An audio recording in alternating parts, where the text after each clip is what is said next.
Sign theta बराबर root under one minus cos square theta. Sine theta बराबर root under one minus cos square theta. Sine theta बराबर root under one minus cos square theta. कर क्या रहे हो आप? कितना रटोगे आप? कितना रटोगे? क्या केवल काम रटना रह गया आपका? फिर हम क्यों हैं? क्या कर रहे हो? मैथ में ऐसे ही नंबर थोड़ी ना आएगा, आपको जगना पड़ेगा। सभी को पता है। कितने दिन बचे हुए हैं बोर्ड एग्जाम में? कौन सा महीना चल रहा है? अगस्त, सितंबर, अक्टूबर, नवंबर, दिसंबर। अच्छा, सितंबर, अक्टूबर, नवंबर, दिसंबर, जनवरी, यानी 5 महीना। फिर फरवरी तो आपका टेंशन में बीतेगा। तो फिर काहे का 1-2 घंटा अभी से लग जाओ ना, बड़े तरीके से तैयारी करना। रट रहे हो एकदम पूरा, कोई फायदा नहीं है। मैं सिखाता हूँ, अगर आप भी अगर ये गलती करते हो ना तो आपको भारी टेंशन पहुंचने वाला है। तो करना क्या है, ध्यान दो। जैसे एक फॉर्मूला अक्सर एग्जाम में जो है ना पूछ ही लेता है, तो क्यों ना इसको कंप्लीट करिए लें। तो देखो ध्यान देना, साइन स्क्वायर थीटा प्लस में cos square theta equal to 1 होता है। ठीक है, नो डाउट भाई, बड़ा फेमस फॉर्मूला है, सबको पता है। लेकिन अगर आप साइन स्क्वायर थीटा का मान निकालना चाहें तो क्या क्या आएगा? 1 माइनस कॉस स्क्वायर थीटा। ठीक है, अगर यहाँ पे साइन थीटा का मान निकालोगे तो कितना आएगा? और root under 1 minus cos square theta, क्योंकि स्क्वायर उधर जाके रूट बनता है। तो पहले आप इतना तो देख लो, फिर आपको अगर समझ नहीं आया तो आप रटना शुरू करो। लेकिन मेरा मानना है कि समझोगे तब तो कुछ करोगे, ऐसे भी कुछ नहीं होने वाला है। अब दूसरा देखो, cos square theta equal to 1 minus sine square theta. तो फिर कोस थीटा इक्वल टू क्या होगा? Root under 1 minus sine square theta. बस, फिर रटना क्यों? एक आप पेपर ले लिए हो, रट रहे हो, फिर फायदा क्या होगा आपको? टाइम पास कर रहे हो। देखो, बार बार मैं समझा रहा हूं कि पढ़ो स्मार्ट तरीके से, अपना एक डिसिप्लिन रूल बनाओ, तभी तो बढ़िया से पढ़ोगे। अगर अच्छे नंबर आ जाते हैं तो फिर दिक्कत क्या है? मतलब यहाँ वही हो रहा है, खुद का दुश्मन खुद है हम, समझ रहे हो? अब उसी तरह एक फॉर्मूला और होता है, क्या होता है कि sec square theta minus tan square theta equal to 1। अनोट आप भली बात जानते हो, हम भी जानते हैं कि आप जानते हो, लेकिन इसी को चेंज कर देता ना। एक ही फॉर्मूला से 12 फॉर्मूला बना दे रहा है लोग, और वो पूछा जा रहा है तो पूरा एकदम कंप्लीट कर लो। तो sec square theta equal to ये माइनस हो जाएगा, प्लस बनेगा, तो 1 प्लस टेन स्क्वायर थीटा हो जाएगा। समझ रहे हो? अब यहां से सेक थीटा का मान जब निकालोगे तो root under 1 plus tan square theta हो जाएगा। क्या समझ रहे हो? हाँ, ऐसा हम कर सकते हैं, बिल्कुल कर सकते हैं, ऐसा करने से कोई नहीं रोक सकता।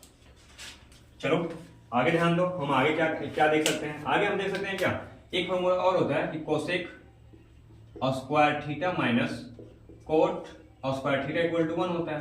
तो अब क्यों नहीं इसको लपेट लो बढ़िया से, cosec square theta equal to 1 plus cot square theta, फिर cosec square theta equal to cosec theta equal to root under 1 plus cot square theta. क्या जरूरी है हमको उतना रटना? देखो दिक्कत यही है ना कि बच्चे जो है ना एकदम कंफर्म नहीं हो पा रहे हैं कि हम क्या पढ़ें, कैसे पढ़ें कि नंबर ज्यादा आ जाए। आपका सोचना एकदम जायज है कि हम कैसे पढ़ें कि नंबर सच में आ जाए। देखो, अब मेरे हिसाब से 75 जगह जाने से अच्छा है कि आप एक जगह कोई बुक पकड़ो और बढ़िया तरीके से, 10th का कितना बड़ा सिलेबस है, थोड़ा बहुत तो सिलेबस है ही, तो आप बढ़िया तरीके से कवर काहे नहीं कर लेते हो? कभी इसका वीडियो, कभी उसका वीडियो, कभी ये कभी वो, नाचते कूदते रह जाओगे, केवल आपका टाइम पास होगा। केवल कोई टॉपिक उठाओ, जैसे आप सबसे पहले केमिस्ट्री का फर्स्ट चैप्टर ले लो। केमिस्ट्री का फर्स्ट चैप्टर क्या है? रासायनिक समीकरण और अभिक्रिया।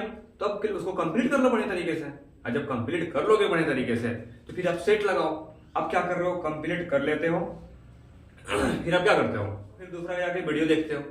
तो आपका नंबर यहाँ से जो है ना उस तरह नहीं आने वाला है। सबसे पहले आप अपने रूल बनाओ कि करना क्या है। जो चैप्टर कंप्लीट है उससे आप सेट लगाना शुरू करो, प्रीवियस ईयर का पेपर देखना शुरू करो, फिर देखते हैं नंबर कैसे कटेगा। अब ये सब रटोगे तो मेरे हिसाब से सेफ नहीं रहेगा ना। ये सब चीजें जो आपको बड़े तरीके से समझने चाहिए उससे आप रट रहे हो, तो मेरे तरफ से थोड़ा सा कुछ पंगा होने वाला है। अगर आपको कोई पूछ दे कि साइन 30 डिग्री का मान कितना होगा, जो एग्जाम में डायरेक्ट पूछा जाता है, तो फिर आप क्या करते हो? इसका मान निकालते हो, 1/2 ऑप्शन में जो भी रहता है, ठीक है, मान निकाल ले, बहुत बढ़िया। तो अब जैसे आपको पता है कि त्रिकोणमिति से एंगल वाला क्वेश्चन पूछा जा रहा है, तो फिर उसे हमेशा के लिए कवर कर लो, क्या दिक्कत है? अगर आप हमेशा के लिए कवर कर लोगे इसमें फिर दिक्कत क्या होगा? लेकिन नहीं, हम यहां पढ़े हैं, फिर वहां जाएंगे, ये करेंगे, जितना वीडियो है सबका वीडियो देख लेंगे, तो बस वीडियो केवल देख लोगे, होना जाना कुछ नहीं है। तो सबसे पहले आज अपना रूल बनाओ कि जो चीज हमने, जब कहीं भी आप पढ़ते हो, कोई भी टीचर हो, अगर जो सिलेबस कंप्लीट है उस पर ध्यान दिया करो, सेट लगाओ, तब आप इतने भी तो मूर्ख नहीं हो कि आपको पता नहीं होना चाहिए कि ये क्वेश्चन किस चैप्टर का है। जैसे आप जे प्रक्रम बायोलॉजी का पढ़ लिए हो, तो उसमें जाके देखो 100 पोर्शन है कि पर पोर्शन है, मेल जे पोर्शन है, कौन सा पोर्शन है, जाके देखो कि क्वेश्चन कहां से पूछ जा रहा है। इतना तो कर सकते हो आप, तभी तो एक नंबर भी नहीं छूटेगा। इतना देखो, अगर बढ़िया तरीके से खुद को गाइडिंग कर लिया ना, तो नंबर तो छूटने वाला है नहीं, चाहे कोई भी हो। अब रहा बात मैथ का, तो आपको लगता है खाली हम मैथ पढ़ा रहे हैं, तो दिक्कत यही है ना, बच्चा का मैथ में नंबर अच्छा खासा घट जाता है, बाकी बात तो सब कुछ ठीक ठाक रहता है। साइंस रट लोगे, सोशल साइंस रट लोगे, हिंदी रट लोगे, संस्कृत रट लोगे, लेकिन मैथ क्या करोगे? मैथ भी रट के जाओगे? जाओ ना मैथ रट के एग्जाम देना, सारा गलत फहमी आपका दूर हो जाएगा। देखो मैथ ही एक ऐसा चीज है जो सबसे नहीं होता, और जिससे मैथ हो जाता है वो तो फिर बल्ले बल्ले है। मैं आपको एक बात बता दूं, जो 10th और 12th है ना, यही आगे काम आता है, बाकी तो एग्जाम सब नाम का है। 10th 12th next level. आपने भी एग्जाम दिया होगा 10th 12th और बीए का, बताओ तीनों में से टफ कौन था? हाँ, कौन सा टफ था? पता चल जाएगा ना।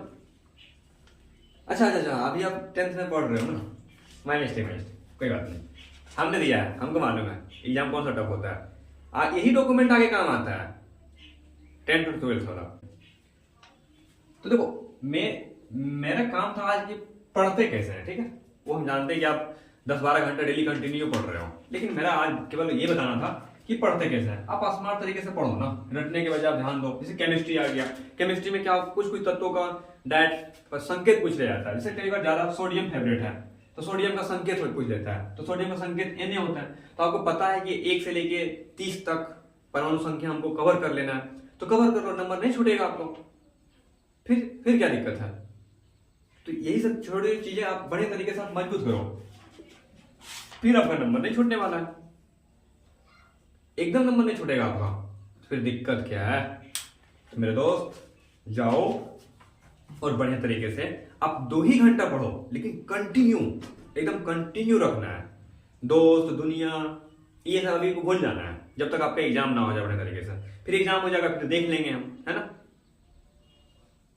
और मैं कोई बड़ा आदमी नहीं हूं, मेरा खुद का 10th में 2nd डिवीजन है, मैथ्स में मेरा 30 नंबर है, ठीक है, लेकिन फिर भी मैं यहां आकर के आप लोग को बोल रहा हूं कि हमने जो गलती किया है वो गलती तो नहीं करो आप, ठीक है। हमने जो करना था हमने कर लिया, जो हमको लेन देन करना पड़ा सब कर लिया, लेकिन फिर अब मैंने जो गलती किया, जब फिर मेरे रहते हुए आप लोग गलती करो तो फिर फायदा मेरा होने से। तो जो भी आपको दिक्कत होता है ना, आपको जिस टॉपिक पे वीडियो चाहिए वो बोलो, हम बनाएंगे, क्या दिक्कत है? जरूरी थोड़ी ना है। विराट कोहली के बारे में सुना हो ना, विराट कोहली का नाम सुने हो, कितना पढ़ा लिखा हुआ है। आमिर खान सुने हो, कितना पढ़ा लिखा हुआ है, फिर भी देखो कितना पे राज करता है। अब मत कहना कि पढ़ा लिखा नहीं हुआ, पढ़ना लिखना है, फिर बोल रहा पढ़ना लिखना।